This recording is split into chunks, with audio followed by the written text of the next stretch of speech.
এই ভিডিও বানানোর সময়, রিসার্চ করার সময় আমার বিস্ময় হয়েছিল আর করুণাও লেগেছিল।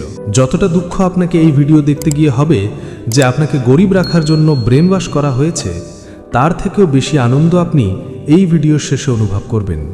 কারণ তখন বুঝবেন আপনি আপনার পরিবারের প্রথম মানুষ হবেন যিনি এই মিডল ক্লাস ট্র্যাপ ভাঙবেন। ডিসক্লেমার: এই ভিডিওতে আমি তিক্ত কথা বলার ঝুঁকি নিয়েছি, তাই যদি আপনার পকেটে টাকা না থাকে তবে আমার উপর রাগ করার পরিবর্তে, কমেন্টে গালাগাল দেওয়ার পরিবর্তে দয়া করে সেই রাগ আপনার কাজে ঝাড়ুন। ফাইট ক্লাব মুভির একটি দৃশ্য আছে। মিডল ক্লাস মানুষ সেই জিনিস কিনবে যার তার দরকার নেই, সেই টাকায় যা তার কাছে নেই মানে ঋণ নিয়ে, আর সেই সব লোককে ইমপ্রেস করার জন্য যাদের আসলে কোনো গুরুত্বই নেই। আর সেই ঋণ শোধ করতে করতে সে সারা জীবন এমন কাজ করবে যা তার ভালো লাগে না। মিডল ক্লাস মানুষ বাইরের লোক, সে শুধু GST, income tax, capital gain tax দেয় না, এগুলো তো ছোটোখাটো ট্যাক্স। সে আত্মীয় স্বজন ও সমাজের সামনে শো অফ করার জন্য একরকম ট্যাক্স দেয়।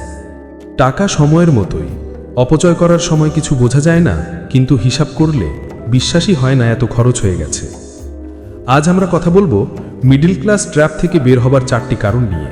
এই 4টি জিনিসের কারণেই মানুষ গরিব রয়ে যায় এবং কখনোই বের হতে পারে না। রিসার্চ করতে গিয়ে জানা গেল শিক্ষা ব্যবস্থা বা এডুকেশন সিস্টেম এমনভাবে তৈরি হয়েছিল যাতে মানুষকে গরিবই রাখা যায়। একই সাথে আমি সমাধানও বলবো অবশ্যই। সবার আগে যে পয়েন্টটা আসে সেটা হলো এডুকেশন সিস্টেম বা শিক্ষা ব্যবস্থা। শিশুরা জন্মের পর মাত্র 2 বছর বয়সে কাঁচা মস্তিষ্ক নিয়ে স্কুলে যায়। তারপর তারা 20 বছর সময় দেয় জীবনের 1/3 অংশ। এই শিক্ষা ব্যবস্থা প্রায় 200 বছর পুরনো, যা পারস্য থেকে এসেছে। ঘটনা 1800 সালের। নেপোলিয়ন পারস্যকে বারবার হারায়। তখন পারস্যের নেতারা আর আর্মির লোকেরা ভেবেছিল আমরা বারবার হারছি কেন। তারা কারণ খুঁজে বের করল, কারণ আমাদের সৈন্যরা স্বাধীনভাবে খুব বেশি ভাবে, তারা নিজেদের নিয়ে ভাবে, তাদের নিজস্ব চিন্তা ভাবনা আছে, তারা ফ্রি থিঙ্কার্স, আর এটাই আমাদের হারার বড় কারণ। তখন তাদের ডিসিপ্লিনে আনার জন্য, আজ্ঞাবহ বানানোর জন্য, যাতে তারা শুধু কথা মেনে চলে, একেবারে দাসের মতো একটা সিস্টেম বানানো হয়। এই সিস্টেমের নাম দেওয়া হয় স্কুলিং সিস্টেম, যাকে বলা হয় ফ্যাক্টরি মডেল স্কুল। প্রথমবার এটি তৈরি হলো। তারপর 1900 সালের কাছাকাছি সময় এলো ইন্ডাস্ট্রিয়াল রেভলিউশন। বিশাল বিশাল ফ্যাক্টরি তৈরি হতে লাগলো। ফ্যাক্টরির মালিকদের দরকার হলো এমন কর্মচারী যারা আদেশ মেনে চলবে আর চাকরের মতো কাজ করবে। আর তখন কর্মচারী তৈরির সিস্টেম তৈরি হয়ে গিয়েছিল, যেটা পারস্য 1800 সালের কাছাকাছি বানিয়েছিল। তখন সেই স্কুলিং সিস্টেম থেকেই মানুষকে কর্মচারী বানানো শুরু হলো। কারণ সেই সময়ের ফ্যাক্টরি মালিক, আরবপতি, ক্যাপিটালিস্টরা এমন কর্মীরই ডিমান্ড করছিল। জন ডি রকফেলার, যিনি তখনকার পৃথিবীর সবচেয়ে ধনী মানুষ ছিলেন, তিনি এই সিস্টেমকে অর্থ দিয়েছিলেন। তিনি বলেছিলেন, I don't want thinkers, I want workers. আমি চিন্তাবিদ চাই না, আমি কর্মী চাই। আমাকে এমন লোক দাও যারা দাসের মতো কাজ করবে।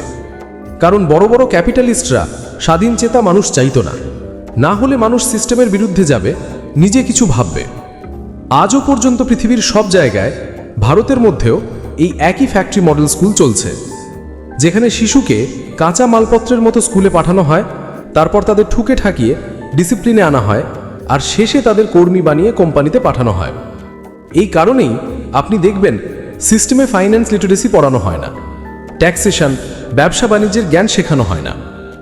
একজন মানুষ দিনে প্রায় 35,000টা সিদ্ধান্ত নেয়, কিন্তু কোনো স্কুল শেখায় না কিভাবে সঠিক সিদ্ধান্ত নিতে হয়, শেখায় না নিজের আইডিয়া কিভাবে উপস্থাপন করতে হয়, শেখায় না কিভাবে কথা বলতে হয়, কিভাবে নেগোশিয়েট করতে হয়। তাহলে কিভাবে একজন মিডল ক্লাস মানুষ এই ট্র্যাপ থেকে বের হবে যদি 20 বছরের পড়াশোনার পরেও এসব না শেখানো হয়? কোনো শিক্ষা ব্যবস্থা আপনাকে মিডল ক্লাস থেকে বের হওয়ার রাস্তা শেখায় না, এটা আপনাকেই করতে হয়। আপনি দুনিয়ায় নজর দিন, সবাই সেলফ টট, নিজে শিখেছে। যেমন রকেট সায়েন্স মতো কঠিন বিষয়ও যদি কেউ নিজে শিখে নিতে পারে, সে হলো ইলন মাস্ক। রকেট সায়েন্স পৃথিবীর সবচেয়ে কঠিন বিষয়গুলোর একটি। তিনি যদি সেটা নিজে শিখে নিতে পারেন, আর তিনি নিজেই বলেন তুমি দুনিয়ায় যে কোনো কিছু নিজে থেকে শিখতে পারো, তোমার কলেজ ডিগ্রির দরকার নেই। তার কথায়, you don't need college to learn stuff, everything is basically available for free. এখন কেউ বলতে পারে ডাক্তার, সিএ, লয়ার, এগুলো তো কোথাও গিয়ে শিখতেই হয়। তাহলে উত্তর হলো হাইব্রিড করো। কলেজে যাও, ডিগ্রি নাও, এগুলো সব করো। কেউ ডাক্তার হতে চাইলে বাড়িতে বসে ডাক্তার হবে না, এটা তো স্পষ্ট। কিন্তু পড়াশোনার পাশাপাশি আসল থিঙ্কার হও, ক্রিটিক্যাল থিঙ্কিং শিখো। কম্পিউটার সায়েন্স নিয়েছো, তাহলে সফটওয়্যার বানানো শিখো। শুধু বসের কথা শোনা এক রোবট হয়েও না। যদি MBA করেছো, তাহলে ব্যবসা করার বুদ্ধি শিখো, রিয়েল ওয়ার্ল্ড থেকে শিখো। শুধু 4000 টাকা বেতনে ম্যানেজার হয়েও না। সমাধান 2, সেলফ টট হও। তুমি দুনিয়ার যে কোনো স্কিল নিজে শিখতে পারো। জশ কফম্যান তার 20 আওয়ার্স ফর্মুলা দিয়েছেন। তিনি বলেন, তুমি মাত্র 20 ঘন্টায় দুনিয়ার যে কোনো স্কিলের সবচেয়ে গুরুত্বপূর্ণ অংশ শিখতে পারো। তিনি নিজের বক্তব্যেতেও এটা প্রমাণ করেছেন। 20 ঘন্টায় তুমি যে কোনো বিষয় শেখার সবচেয়ে প্রয়োজনীয় দিক আয়ত্ত করতে পারো। সমাধান 3, মার্কেটে নতুন কিছু আসলে সেটাকে অ্যাডপ্ট করতে শেখো, কাজে লাগাতে শেখো। আসল শিক্ষা স্কুলের বাইরে। নিজেকে সারা জীবনের ছাত্র মনে করো। এখানে কারোর বস নেই, কোনো প্রিন্সিপাল নেই, কোনো টিচার নেই। সবচেয়ে বড় বস হলো মার্কেট, সবচেয়ে বড় বস হলো কাস্টমার। পৃথিবীতে একটাই রুল চলে, ডিমান্ড আর সাপ্লাই। যদি তুমি ডিমান্ড বুঝে অন্য সবার থেকে ভালো সাপ্লাই দাও, তাহলে টাকা তোমার কাছেই আসবে। আর আমরা জানি, cash flow is the king. আসল আনন্দ ব্যাংক অ্যাকাউন্টের ব্যালেন্সে নয়। অ্যাকাউন্ট ব্যালেন্স দেখার জন্য আছে, ডিগ্রির শতাংশ দেখার জন্য নয়। চতুর্থ সমাধান হলো অল্প বয়সেই 16, 17, 18, 19, 20 বছর বয়সেই বুঝে নিতে হবে টাকার কাজ করার ধরনটা। Rich dad poor dad, the psychology of money, think and grow rich, how to think like Leonardo da Vinci, এরকম আরও অনেক বই আছে। খুঁজে বের করো, পড়ো। ইউটিউব, ইনস্টাগ্রামে এমন সব পেজ ফলো করো যেগুলো সত্যিকারের জ্ঞান দেয়, যেগুলো টাকার দুনিয়ার প্র্যাকটিক্যাল জ্ঞান শেখায়। এখানেই শিক্ষা অধ্যায় শেষ। এবার আমরা এর বাইরে বেরোচ্ছি। এখন দ্বিতীয় কারণের দিকে আসি। আর এই দ্বিতীয় কারণটা আমি সবচেয়ে আক্রমণাত্মকভাবে বলতে চাই, কারণ এই একটি জিনিসের জন্যই অনেক বুদ্ধিমান হুঁশিয়ার মানুষও 35-40 বছর বয়সে এসে ভীষণ আফসোস করে যে আমি ভুলটা করে ফেলেছি। সবচেয়ে বেশি যদি কিছু মানুষ পিছিয়ে পড়ে টাকা কামানোর দৌড়ে, ধনী হবার দৌড়ে, মধ্যবিত্তের ফাঁদ থেকে বের হবার দৌড়ে, তবে সেটা হলো তারা মনে করে দুনিয়ার সবখানেই তাদের থাকতে হবে, সব জায়গায় অ্যাক্টিভ থাকতে হবে। কোনো বন্ধু ডাকলো, কোনো পরিচিত ডাকলো, কলেজে পার্টি হলো, কোথাও ইভেন্ট হলো, সবাই ছুটে যায়। তুমি বলবে আমার বিল্ড মোড অন আছে, অথবা আমার ওয়ার্ক মোড অন আছে, যাই নাম দাও না কেন। আসল কথা হলো তুমি কিছু তৈরি করার, কিছু করার মধ্যে ব্যস্ত আছো। আমি নিজেই স্ক্রিপ্ট লিখেছি, তখনও যখন আমার গলিতে বিয়ে হচ্ছিল। আমার এক কাছের আত্মীয়র বিয়ে ছিল, পুরো বাড়ি খালি হয়ে গিয়েছিল। রাতের সময় ভীষণ ফোমও হচ্ছিল, বুকের ভেতর পর্যন্ত একটা অস্থিরতা হচ্ছিল। তবু আমি স্ক্রিপ্ট লিখতে থাকলাম। আজ মনে হয় ভালোই হয়েছে আমি সেই আনন্দগুলো মিস করেছি, কারণ যদি আমি সেগুলো মিস না করতাম, তবে আজ যা করছি সেটা মিস হয়ে যেত। কিছু না কিছু তুমি যে কোনো অবস্থাতেই মিস করবে। প্রশ্ন হলো কি মিস করবে, সেটা তোমার সিদ্ধান্ত। যারা আর্থিকভাবে ভেঙে পড়েছে তাদের দেখবে সব জায়গায় তারা অ্যাক্টিভ। চাঁদে ফাংশন রাখলেও যাবে তারা, ফোন করলে বলবে হ্যাঁ অবশ্যই আসবো, আপনি ডেকেছেন, না যাবো কেন। কিন্তু তাদের নিজের রুমে থাকা টেবিল চেয়ারে বসে কাজ করার সাহস তাদের হয় না। তারা এক জায়গা থেকে আরেক জায়গায় অনেক দূর হাঁটতে রাজি, কিন্তু সরাসরি না বলতে শেখেনি। বলো ভাই আমার বিল্ড মোড অন আছে, আমার একটা মোড অন আছে, দয়া করে আমাকে সাপোর্ট করো, এটা আমার কেরিয়ার, আমার জীবন, আমি এখন আসতে পারবো না, পরে নিশ্চয়ই আসবো ফুল মোডে। যদি এতটুকু কথাও কাউকে বোঝাতে পারো। ধনী লোকরা সহজে খুঁজে পাওয়া যায়, কিন্তু পৌঁছনো কঠিন। সহজে পাওয়া যায়, পৌঁছনো কঠিন। তাদের সম্পর্কে কিছু জানতে চাইলে সার্চ করলেই ধরা যাবে। তারা সহজে মেলে, কিন্তু কাছে পৌঁছনো যায় না। কোনো সাধারণ মানুষ তাদের কাছে রিচ আউট করতে পারে না। এখনই তাদের ফোন করে 1 ঘন্টা সময় আপনি পাবেন না। তারা তাদের সময় রক্ষা করে। যদি আপনি আপনার সময় রক্ষা না করবেন, হ্যাঁ হ্যাঁ বলে সব জায়গায় অ্যাক্টিভ থাকবেন, তাহলে একদিন এমন কোনো ধনী ব্যক্তি যিনি নিজের সময় রক্ষা করেন, তিনি আপনাকে হায়ার করবেন না, কাজে নেবেন না। কেউ যদি আমার কাছে আসে এবং বলে শাকিল আমাকে ইন্টারনেট থেকে টাকা আয় করার উপায় বলো, ইউটিউবে কিভাবে করা হয় বলো, আমি সব বলে দিই। আধা ঘন্টা দেখে সব নকশা বোঝানো যায়। কিন্তু 10 দিন পর যখন সেই লোকটি আমাকে আবার দেখে, আমি জিজ্ঞেস করি তোমার কাহিনী কোথায় পৌঁছেছে, আমি তো সব বলে দিয়েছিলাম। তখন সে বলে আরে একটু এদিকে হয়ে গেল, একটু অধুরে হয়ে গেল। আমার শহরের বাইরের যত বন্ধু আছে তারা আমার সঙ্গে কথা বলে বলে তাদের মিডল ক্লাস ফাঁদ ভেঙে ফেলেছে, কিন্তু আমার নিজের গলির, আমার টাউনের যারা আছে তারা আমার সঙ্গে কথা বলেও তাদের মিডল ক্লাস ফাঁদ ভাঙতে পারছে না। কেন? কারণ তাদের মনে হয় তাদের পৃথিবীটা পুরোটা চালাতে হবে, সব জায়গায় সক্রিয় থাকতে হবে। তৃতীয় কারণ, বিয়ে। সবকেই একদিন বিয়ে করতে হবে। এই 4 লক্ষ কোটি টাকার ইন্ডাস্ট্রি আপনাদের বোকা বানিয়ে দিয়েছে। আপনি দামি বিয়ে করেন, শো অফ করেন, তারপর 10 বছরের ইএমআই দিতে দিতে আপনার কিছু করতে পারার অবস্থা থাকে না, কারণ আগে লোন শোধ করতে হবে। এরপর বোঝা যাবে কিভাবে মিডল ক্লাস থেকে বের হওয়া যায়।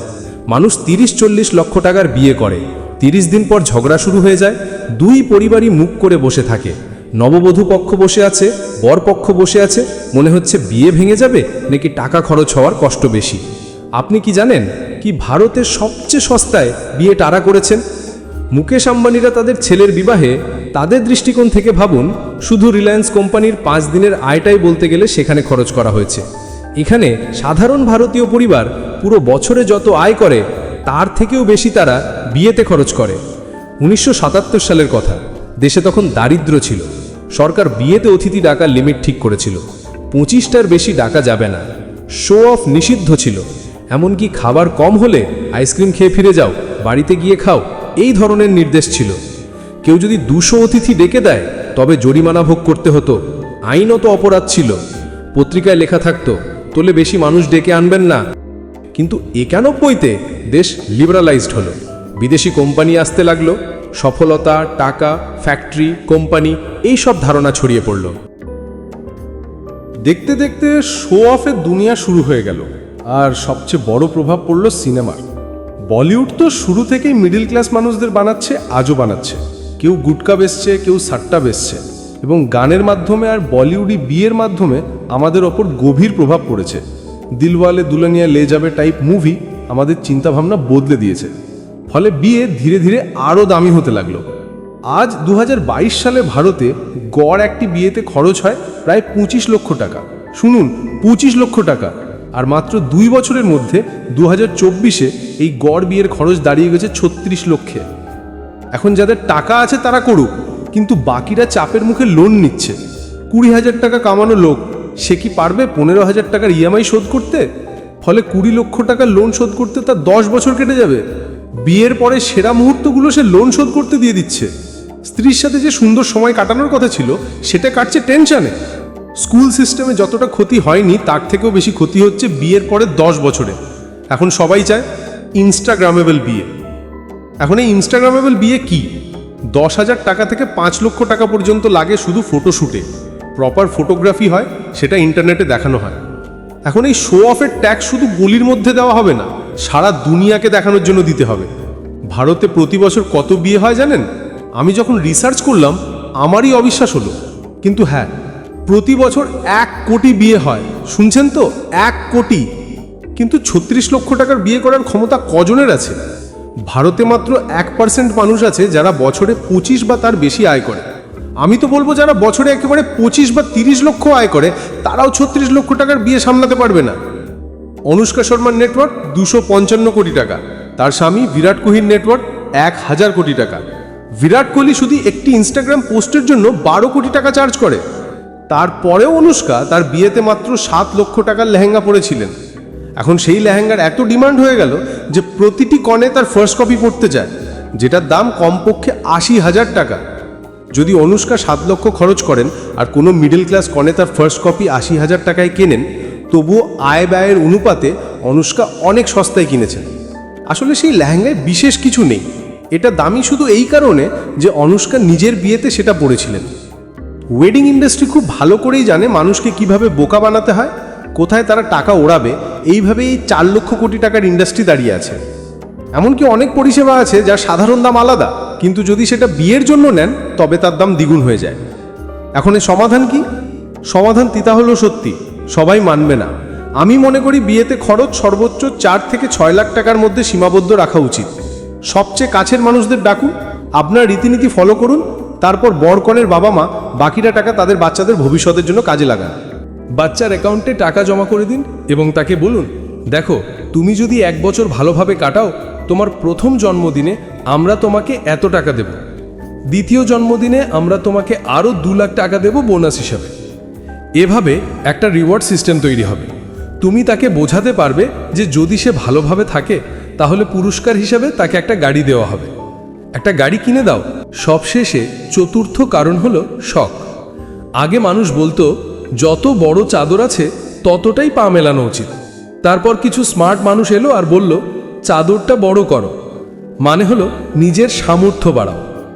কিন্তু আসল কথা ছিল চাদর বড় করার, চাদরকে ইএমআইতে নামানোর নয়। আপনি জানেন কি গত বছর ভারতীয়রা কত লোন নিয়েছে? $172 বিলিয়ন। 1 বিলিয়ন মানে প্রায় 8,500 কোটি টাকা।